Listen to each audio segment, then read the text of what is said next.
Você tem um deste? Sou louca pelo meu. Na verdade, adoro todas as minhas coisas. Já se perguntou de onde vêm todas as coisas que compramos e para onde vão quando nos desfazemos delas? Não conseguia deixar de pensar nisso, por isso quis saber mais sobre o assunto. E os livros diziam que as coisas se deslocam ao longo de um sistema. Da extração para a produção, para a distribuição, para o consumo e para o tratamento de lixo. Isso tudo se chama a economia de materiais. Bem, estudei um pouco mais.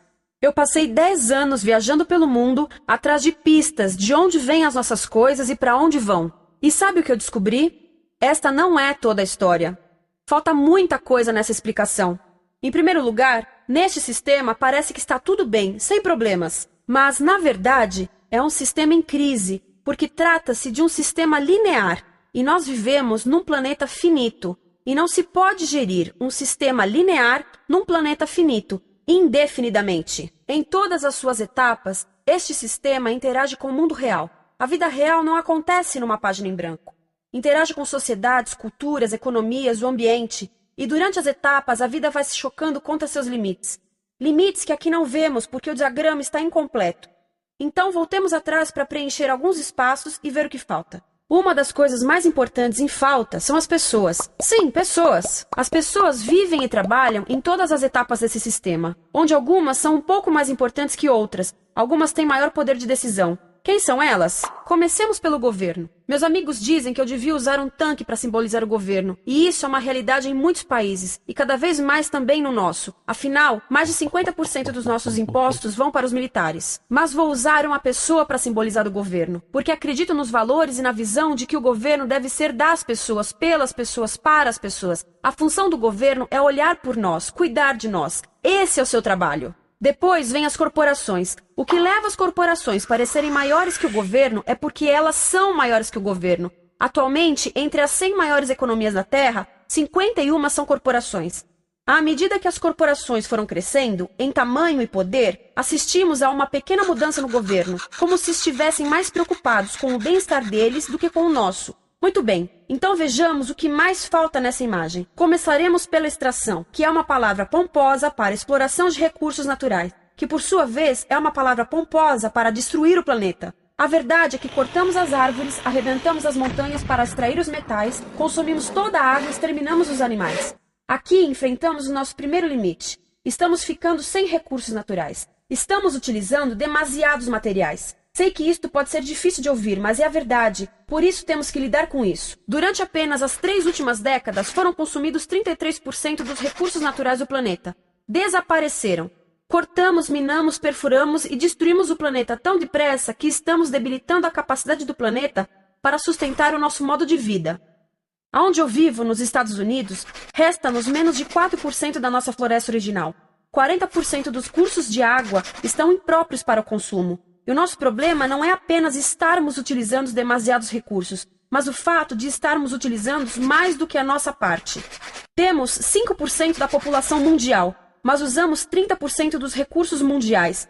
Se todos consumissem ao ritmo dos Estados Unidos, precisaríamos de 3 a 5 planetas. E sabem uma coisa? Só temos um. Então, a resposta do meu país a essa limitação é simplesmente ir tomar dos outros. Este é o terceiro mundo, que alguém dirá tratar-se apenas de uma expressão para designar o local para onde foram as nossas matérias-primas. E o que é que acontece? A mesma coisa, destruição do local. 75% das zonas de pesca do planeta estão sendo exploradas ao máximo ou além da sua capacidade. Desapareceram 80% das florestas originais do planeta. Só na Amazônia perdemos 2.000 árvores por minuto, o equivalente a um campo de futebol por minuto. Então, e as pessoas que vivem aqui? Bem, de acordo com esses sujeitos, eles não são donos desses recursos. Mesmo que vivam lá há gerações. Não são donos dos meios de produção, nem compram muitas coisas. Nesse sistema, quem não possui nem compra muitas coisas não tem valor.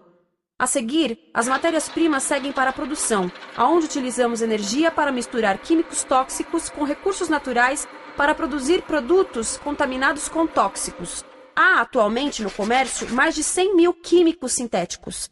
Apenas um punhado foi testado para avaliar o seu impacto na saúde, e nenhum foi testado em relação aos impactos sinérgicos na saúde, ou seja, a interação com todos os outros químicos aos quais estamos expostos diariamente.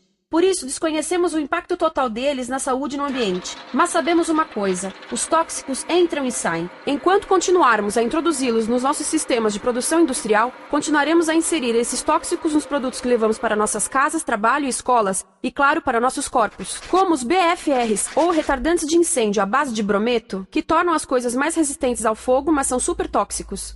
São neurotóxicos, ou seja, tóxicos para o cérebro. O que é que estamos fazendo usando esses químicos? Apesar disso, os usamos em nossos computadores, eletrodomésticos, sofás, colchões e até alguns travesseiros. Sim, pegamos nossos travesseiros, os revestimos com neurotoxinas, levamos para casa e dormimos por 8 horas com eles. Não sei, mas acho que num país com tanto potencial, poderíamos ter uma maneira melhor de evitar que as cabeças peguem fogo à noite. Sabia que essas toxinas vão se acumulando ao longo da cadeia alimentar e se concentram nos nossos corpos? Sabe qual é o alimento do topo da cadeia alimentar com o nível mais elevado de químicos tóxicos? O leite materno. Isto significa que os menores membros das nossas sociedades, os nossos bebês, recebem as maiores doses de químicos tóxicos das suas vidas a partir do leite das suas mães. Não acha que é uma incrível violação? A amamentação deveria ser o mais importante ato humano de nutrição. Deveria ser algo sagrado e seguro. A amamentação continua a ser o melhor e as mães devem amamentar, mas nós deveríamos proteger esse ato. Eles deviam protegê-lo. Eu pensava que zelavam pelos nossos interesses. As pessoas que mais sofrem com esses produtos químicos são os trabalhadores das fábricas. Muitos são mulheres em idade reprodutiva que trabalham com toxinas que afetam a gestação, carcinogênicos e muito mais. Agora eu pergunto, que tipo de mulher em idade reprodutiva trabalharia no emprego deste, exposta a estas toxinas, a não ser uma mulher sem outra alternativa? Essa é uma das maravilhas desse sistema. A erosão dos ecossistemas e economias locais aqui garante um fluxo constante de pessoas sem alternativas. No mundo, há 200 mil pessoas por dia se deslocando de ambientes que as sustentaram ao longo de gerações para cidades, onde muitas vivem em bairros de lata, à procura de emprego, por mais tóxico que seja. Não só os recursos são desperdiçados ao longo desse sistema, mas também pessoas, comunidades inteiras são desfeitas. Sim, as toxinas entram e saem. Muitas delas saem das fábricas em produtos, e muitas mais saem como subprodutos, ou poluição. E estamos falando de muita poluição. Nos Estados Unidos, as indústrias admitem liberar mais de 1.800.000 quilos de químicos tóxicos por ano. Deve ser muito mais, porque isso é o que eles admitem. Trata-se de outro limite, porque quem quer ver e respirar 1.800.000 quilos de químicos tóxicos por ano? Então o que eles fazem? Mudam as fábricas poluidoras para o estrangeiro, para poluir outros países. Mas, surpresa, grande parte dessa poluição volta para nós trazida pelo vento. E o que acontece depois de todos os recursos naturais serem transformados em produtos? Passam por aqui, para a distribuição, o que significa vender todo o lixo contaminado com toxinas o mais rápido possível. Aqui, o objetivo é manter os preços baixos, com as pessoas comprando os produtos em constante movimento. Como eles mantêm os preços baixos? Pagam salários baixos aos trabalhadores das lojas e restringem o acesso aos seguros de saúde sempre que podem. Tudo se resume em exteriorizar os custos. O verdadeiro custo da produção não se reflete no preço. Em outras palavras, não pagamos aquilo que compramos. Outro dia estive pensando nisto. Ia a caminho do trabalho e queria ouvir as notícias. Por isso entrei numa loja para comprar um rádio. Encontrei um pequeno rádio verde engraçado que custava $4,99. Na fila do caixa pensei, como $4,99 podem refletir o custo da produção e transporte desse rádio até ele chegar nas minhas mãos? O metal deve ter sido extraído na África do Sul. O petróleo provavelmente do Iraque. O plástico produzido na China e talvez montado por uma criança de 15 anos numa fábrica do México. $4,99 não paga nem o aluguel do espaço ocupado na prateleira, nem parte do salário do empregado que me atendeu, ou as viagens de navio e caminhão que o rádio fez. Foi assim que eu percebi que eu não paguei o valor do rádio. Então, quem pagou? Estas pessoas pagaram com a perda do espaço dos seus recursos naturais. Estas pagaram com a perda do ar puro, com o aumento de doenças como asma e câncer. As crianças do Congo pagaram com o seu futuro, pois 30% delas abandonam a escola para trabalhar nas minas de coltan, um metal que usamos em aparelhos eletrônicos baratos e descartáveis. Estas pessoas pagaram por não ter direito ao seguro de saúde. Ao longo desse sistema, pessoas contribuíram para que eu comprasse o rádio por $4,99. Mas essas contribuições não são registradas por nenhum contabilista. É isto que eu quero dizer com exteriorizar o verdadeiro custo de produção. E isso nos leva à seta dourada do consumo. O coração do sistema, o motor que impulsiona. É tão importante proteger esta seta que se tornou prioridade daqueles dois sujeitos. É por isso que, após o 11 de setembro, quando nosso país estava em choque, o presidente Bush poderia ter sugerido fazer luto, rezar, ter esperança, mas não, ele disse para fazermos compras. Compras! Nos tornamos uma nação de consumidores. Nossa principal identidade passou a ser de consumidores. Não mães, professores, agricultores, mas consumidores. Nosso valor é medido e demonstrado pelo quanto contribuímos para esta seta. Quanto consumimos. Não é isso que fazemos? Compramos, compramos, compramos. Manter os produtos circulando. E como circulam? Sabe qual a porcentagem dos produtos que circulam através desse sistema que ainda são usados 6 meses depois da venda na América do Norte? 50%? 20%? Não, 1%. 1. Em outras palavras, 99% das coisas que nós cultivamos, processamos, transformamos, 99% das coisas que percorrem o sistema são lixo em menos de 6 meses. Como é que podemos gerir um planeta com esse nível de rendimento? Mas não foi sempre assim. Hoje, o consumidor médio americano consome o dobro que há 50 anos. Pergunte à sua avó.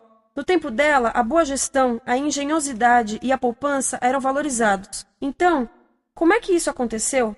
Bem, não aconteceu simplesmente. Foi planejado. Pouco depois da Segunda Guerra Mundial, estes sujeitos estudavam a forma de impulsionar a economia. O analista de vendas Victor Lebow articulou a solução que se tornaria a norma de todo o sistema. Ele disse: a nossa enorme economia produtiva exige que façamos do consumo a nossa forma de vida, que tornemos a compra e uso de bens em rituais, que procuremos a nossa satisfação espiritual, a satisfação do nosso ego no consumo. Precisamos que as coisas sejam consumidas, destruídas, substituídas e descartadas a um ritmo cada vez maior. O conselheiro econômico do presidente Eisenhower disse: o principal objetivo da economia americana é produzir mais bens de consumo. Mais bens de consumo? O nosso principal objetivo? Não é providenciar cuidados médicos, ou educação, ou transportes seguros, ou sustentabilidade, ou justiça? Bens de consumo? Como é que eles nos fizeram adotar esse sistema de forma tão entusiástica? Bem, 2 das suas estratégias mais bem-sucedidas são a obsolescência planejada e a obsolescência perceptiva. A obsolescência planejada é uma outra forma de dizer criado para ir para o lixo. Eles fazem as coisas de modo que sejam inúteis tão rápido quanto possível para jogarmos fora e voltarmos a comprar. Isso é óbvio em sacolas ou copos de plástico, mas verifica-se isso em coisas maiores como esfregões, DVDs, máquinas fotográficas, churrasqueiras, quase tudo, até computadores. Já reparou que quando compra um computador, a tecnologia muda tão rápido que em poucos anos se torna quase um impedimento para a comunicação? Fiquei curiosa e abri um desses computadores para ver o que tinha dentro, e descobri que a peça que se muda a cada ano é apenas uma pecinha no canto. Mas não se pode mudar apenas essa peça, porque cada nova versão tem um formato diferente. Tem que jogar tudo fora e comprar um novo. Estive lendo sobre o design industrial da década de 50, quando a obsolescência planejada começou a aparecer. Esses designers eram muito claros sobre o assunto. Chegavam a debater quão rápido conseguiam que um aparelho avariasse, mas de modo que o consumidor mantivesse fé suficiente para ir comprar outro. Foi tão intencional, mas as coisas não avariam suficientemente rápido para manter essa seta funcionando. Por isso existe também a obsolescência perceptiva. A obsolescência perceptiva nos convence a jogar fora coisas que ainda são perfeitamente úteis. Como fazem isso? Mudam a aparência das coisas. Por isso, se comprou suas coisas há alguns anos, todos percebem que você não tem contribuído para essa seta. E como o nosso valor depende da nossa contribuição para essa seta, isso pode ser embaraçoso. Por exemplo, se eu tiver o mesmo monitor de computador gordo e branco na minha mesa por 5 anos e a minha colega tiver comprado um computador novo, ela vai ter um monitor plano brilhante que combina com o computador, com o celular e até com as canetas. Ela parece estar operando uma nave espacial e eu pareço que tenho uma máquina de lavar na mesa.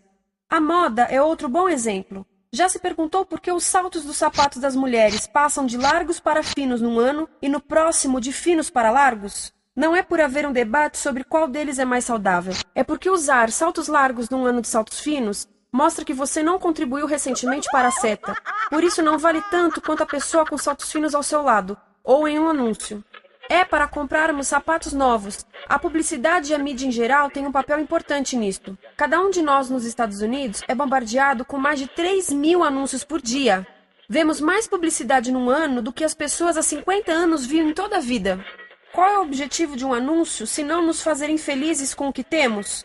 Por isso, nos dizem 3.000 vezes por dia que o nosso cabelo está errado, nossa pele, nossa roupa, nossos móveis, nossos carros, nós estamos errados. Mas tudo se resolve se formos às compras.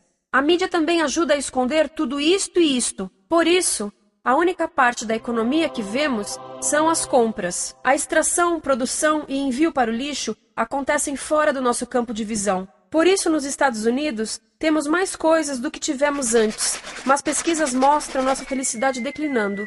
Nossa felicidade teve seu pico na década de 50, a mesma época em que a febre consumista explodiu. Coincidência interessante. Acho que sei o porquê. Temos mais coisas, porém menos tempo para o que realmente nos faz felizes. Amigos, família, tempo livre. Estamos trabalhando mais do que nunca. Analistas dizem que não temos tão pouco tempo livre desde a sociedade feudal. E sabem quais são as duas atividades que mais fazemos no pouco tempo livre que temos? Ver televisão e fazer compras. Nós, americanos, passamos 3 a 4 vezes mais tempo comprando do que os europeus. Assim, nessa situação ridícula, vamos trabalhar talvez em 2 empregos, e quando chegamos em casa exaustos e sentamos no sofá novo para ver televisão, os anúncios dizem que não prestamos, então vamos às compras para nos sentirmos melhor. Depois trabalhamos mais para pagar o que compramos e chegamos em casa mais cansados, vemos mais televisão que nos diz para fazermos compras outra vez, e estamos nesse ciclo de trabalhar, ver, comprar, e podíamos simplesmente parar. Então, no final, o que acontece a todas essas coisas que compramos? Nesse ritmo de consumo, não cabe tudo em casa, apesar do tamanho médio das casas ter duplicado nesse país desde os anos 70. Vai tudo para o lixo, e isso nos leva ao tratamento do lixo. Essa é a parte da economia de materiais que conhecemos melhor, porque nós temos de levar o lixo até a esquina. Cada americano produz 2 quilos de lixo por dia, o dobro do que fazíamos há 30 anos. Todo esse lixo ou é despejado num aterro, que é um grande buraco no chão, ou ainda pior, primeiro é incinerado e depois despejado no aterro. As duas formas poluem o ar, o solo, a água, sem esquecer que alteram o clima. A incineração é realmente ruim. Lembra daqueles tóxicos da fase da produção? Bem, queimar o lixo libera esses tóxicos no ar. Pior ainda, produz supertóxicos novos, como a dioxina. A dioxina é a substância mais tóxica feita pelo homem, e os incineradores são a principal fonte de dioxina. Isso significa que podemos parar a principal fonte da mais tóxica substância conhecida e feita pelo homem, simplesmente parando de queimar o lixo. E podemos parar hoje. Algumas empresas não querem criar aterros e incineradores aqui. Por isso, também exportam os resíduos. Então, e a reciclagem? A reciclagem ajuda? Sim, a reciclagem ajuda. Ela reduz o lixo nessa extremidade e depois reduz a pressão para minerar e colher mais nessa extremidade. Sim, todos devemos reciclar, mas reciclar não é o suficiente. Reciclar nunca será suficiente, por 2 razões. Primeiro, o lixo que vem das nossas casas é apenas a ponta do iceberg. Para cada saco de lixo que deixamos na esquina, 70 sacos de lixo são criados anteriormente, só para fazer o lixo desse saco que deixamos na esquina. Assim, mesmo que pudéssemos reciclar 100% do lixo das nossas casas, não se chegaria ao coração do problema. Além disso, grande parte do lixo não pode ser reciclado, ou porque contém demasiados tóxicos, ou porque é criado de início para não ser reciclável, como aquelas caixas de suco, que têm as camadas de metal, papel e plástico, todas coladas. Não dá para separar essas camadas para reciclá-las. Como se vê, é um sistema em crise. Por todo o percurso, estamos batendo em limites, do clima em mudança ao decréscimo da felicidade. Simplesmente não está funcionando. Mas a parte boa de um problema tão generalizado é haver tantos pontos de intervenção. Há pessoas trabalhando aqui salvando florestas, e aqui na produção limpa. Pessoas trabalhando em direitos do trabalho, em comércio justo, em consumo consciente, no bloqueio de aterros e incineradores. E muito importante, em recuperar o nosso governo, para que seja realmente pelas pessoas e para as pessoas. Todo esse trabalho é criticamente importante, mas as coisas vão realmente começar a se mover quando enxergarmos as ligações, quando enxergarmos o panorama geral. Quando as pessoas ao longo do sistema se unirem, poderemos reivindicar e transformar esse sistema linear em algo novo, um sistema que não desperdice recursos ou pessoas, porque aquilo de que precisamos nos livrar é da antiga mentalidade de usar e jogar fora. Há uma nova escola de pensamento nesse assunto, e é baseada em sustentabilidade e equidade, química verde, 0 resíduos, produção em ciclo fechado, energia renovável, economias locais vivas, já está acontecendo. Há quem diga que é irrealista, idealista, que não pode acontecer. Mas eu digo que quem é irrealista são os que querem continuar pelo velho caminho. Isso é que é sonhar. Lembre-se que a velha forma não aconteceu por acaso. Não é como a gravidade que temos que conviver. As pessoas a criaram, e nós também somos pessoas. Por isso, vamos criar algo novo.